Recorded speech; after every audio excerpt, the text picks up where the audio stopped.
O desemprego entre a juventude bate recorde. O percentual de jovens desempregados é 16 pontos maior em relação à população geral. Na entrevista central, conversamos com uma referência dos movimentos dos entregadores, Paulo Galo, que fala sobre como essa crise provocou a organização da juventude trabalhadora. Uma juventude que também sofreu com os cortes e ataques na educação. Nossa reportagem mostra como foi a atuação do movimento estudantil para resistir ao desmonte completo da educação pública. Eu sou Pamela Oliveira e a Central do Brasil começa agora. Central do Brasil. No dia 19 de dezembro, completará um mês desde que João Alberto Freitas foi assassinado por seguranças de uma loja do supermercado Carrefour. Sua morte gerou indignação e revolta, mas o genocídio da população negra continua, principalmente nas periferias. A Yala Orixá Yassandrali faz um convite especial para o ato interreligioso antirracista. Embarque imediato. Nossa fé é antirracista. Nossa fé é pela vida. Nossa fé é por todas as vidas negras. Nossa fé é por justiça a Beto, a Jane e por todas as vidas negras que têm sido ceifadas pelo braço repressor do Estado. Neste domingo, dia 20 de dezembro, organizações do movimento negro, religiosas e de direitos humanos realizam o ato interreligioso Minha Fé é Antirracista, em defesa de todas as vidas negras. Venha conosco afirmar que a tua fé também é antirracista, também é em defesa das vidas negras. O ato será transmitido pelo Facebook da Coalizão Negra e de todas as entidades que promovem esse ato. O recém-divulgado Índice de Desenvolvimento Humano da ONU, baseado em dados de 2019, aponta para o aprofundamento da desigualdade no Brasil.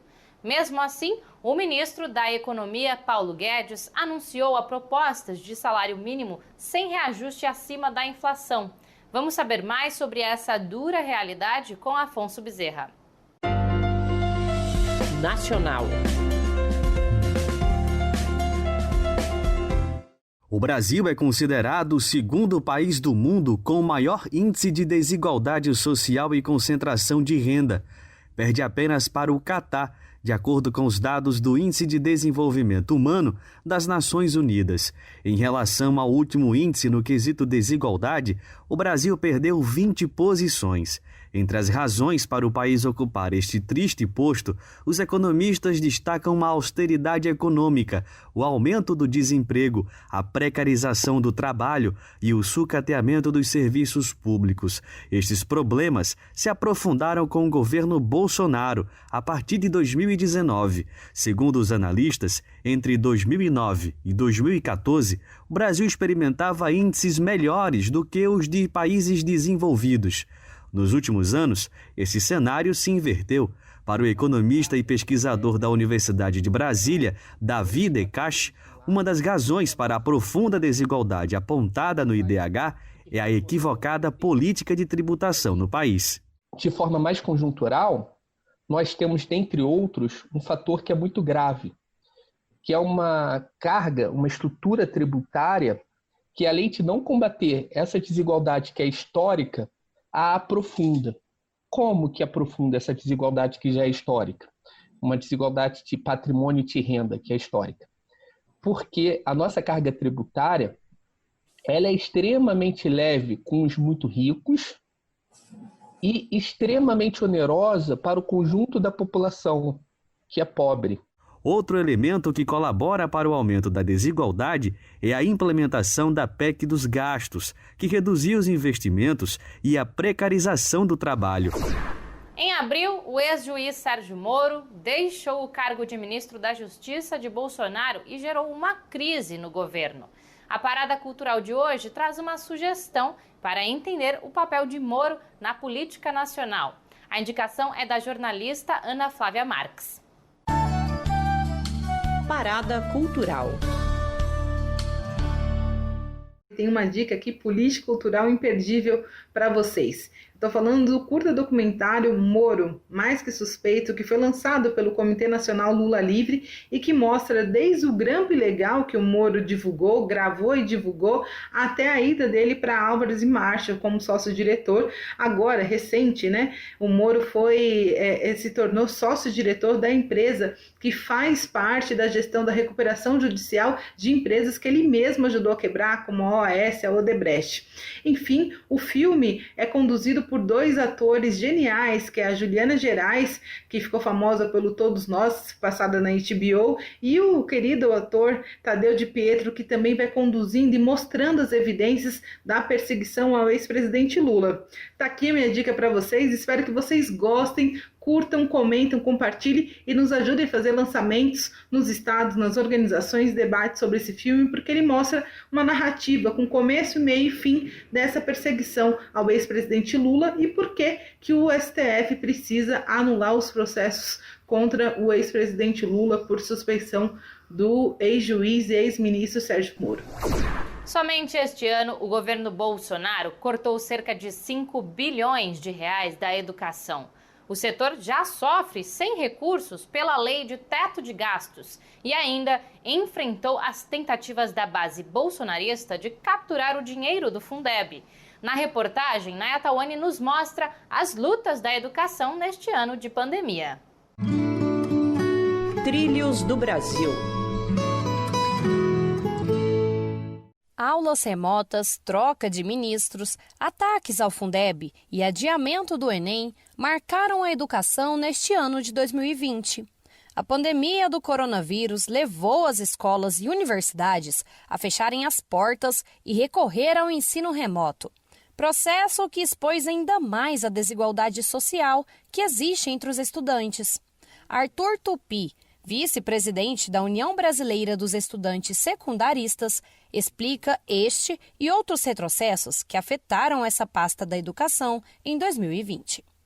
Nas áreas rurais, os estudantes tiveram que lidar durante a pandemia com internet através do rádio, com acesso muito limitado ao material impresso, com uma gigante evasão escolar, e nada foi feito para que isso mudasse, para que essa realidade não se perpetuasse durante toda a pandemia. Agora nós tentamos barrar mais uma proposta do governo Bolsonaro, dessa vez através do Ministério da Economia, através do ministro Paulo Guedes, que é mais um corte, dessa vez um corte de 18,2% da pasta, que representam 4 bilhões de reais a menos para a educação. Mais uma vez, mais um desmonte. A gente não para de lutar contra esse desmonte. O Fundeb, que garante o repasse de recursos para a educação básica e valorização dos professores no Brasil, também foi um assunto bastante discutido neste ano, entre os movimentos em defesa da educação. O texto tramita no Congresso há meses e vem sofrendo diversas alterações que provocam entraves no investimento da educação pública. Além disso, o vice-presidente da União Nacional dos Estudantes da Bahia, Victor Patachó, relembra o descaso do governo com a pasta da educação em 2020. Durante o seu governo, tivemos ataques diretos à educação, né? A existência do Fundeb, o corte na educação, o corte na bolsas, ataque à autonomia universitária e autonomia democrática de escolher seu reitor em cada universidade, colocando assim interventores seus, né? Ameaçando também a existência do sonho e das perspectivas de milhares de meninos e meninas espalhados por todo o nosso país. A taxa de desemprego entre jovens de até 24 anos foi de quase 30% no segundo trimestre. A recessão levou a juventude a se submeter ao trabalho precarizado, sem proteção ou vínculo trabalhista. Uma crise que colocou em movimento a juventude trabalhadora. Naya Tawani conversa com o entregador Paulo Galo, que atuou na organização da Greve Nacional dos Entregadores por Aplicativo. Entrevista Central. Olá, você que nos assiste, está no ar mais uma Entrevista Central e o nosso convidado de hoje é o Paulo Lima, conhecido como Galo e um dos porta-vozes dos entregadores antifascistas. Eu queria que você avaliasse como está o cenário dessa luta dos trabalhadores, né, dos entregadores, depois daquela série de atos, greves e breques dos aplicativos. A luta dos entregadores agora ela está mais engajada com essa ideia de utilizar como uma ferramenta de transformação, né, para os trabalhadores, né? Muitos dos entregadores estavam com uma ideia de que eram empreendedores de si mesmo, e aí tem aquela ideia de que empreendedor não faz greve, né? Então tinha toda essa questão a se lidar, né? Ainda tem essa questão para se lidar, mas agora tem essa coisa no horizonte de que a gente precisa se organizar, os trabalhadores, para poder transformar as coisas ao nosso redor, porque se depender de deixar o patrão fazer isso, o patrão nunca vai fazer, entendeu? Gali, a maioria dos entregadores por aplicativo são jovens e negros. Como você vê esse engajamento da juventude agora na política? Quais são os pontos positivos dessa inserção dos jovens na política? Eu acredito que é muito, muito importante ocupar esses espaços. Mas eu mesmo, quando eu converso, dialogo com os entregadores, eu acredito que primeiro precisa se formar na política de rua e entender que a política de rua, quando você entender que o que é o institucional e como você vai se introduzir lá dentro e como você vai conseguir transformações para o povo de fato lá dentro, aí é quando você tem que ir para o institucional, né? Mas, por enquanto, você precisa primeiro se formar na rua, né?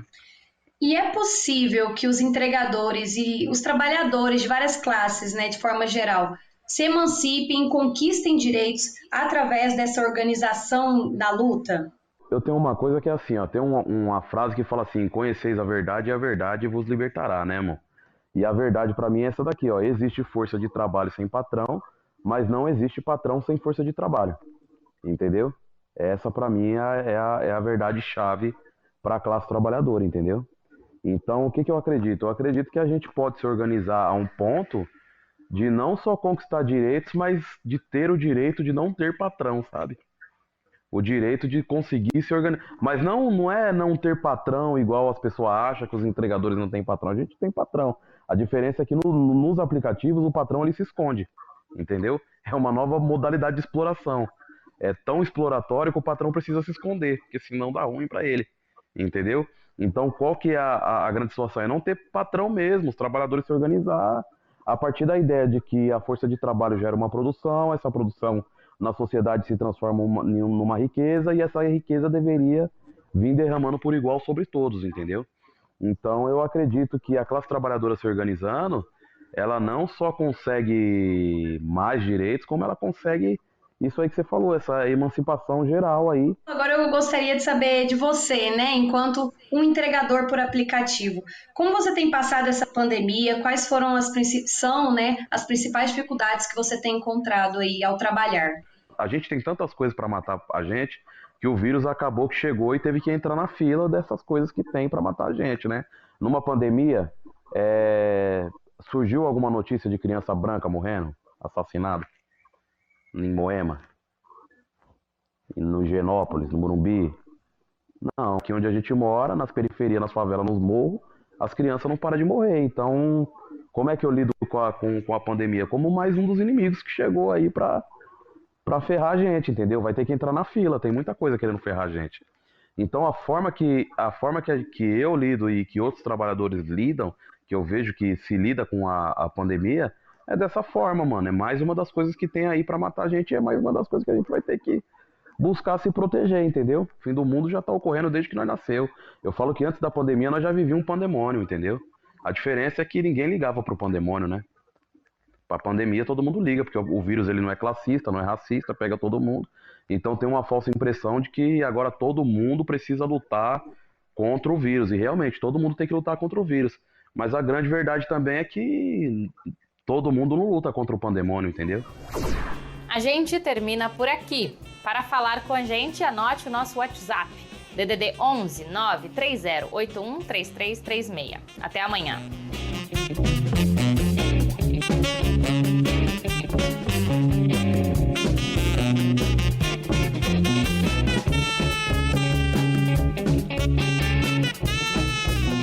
Central do Brasil, a rede de comunicação dos movimentos populares.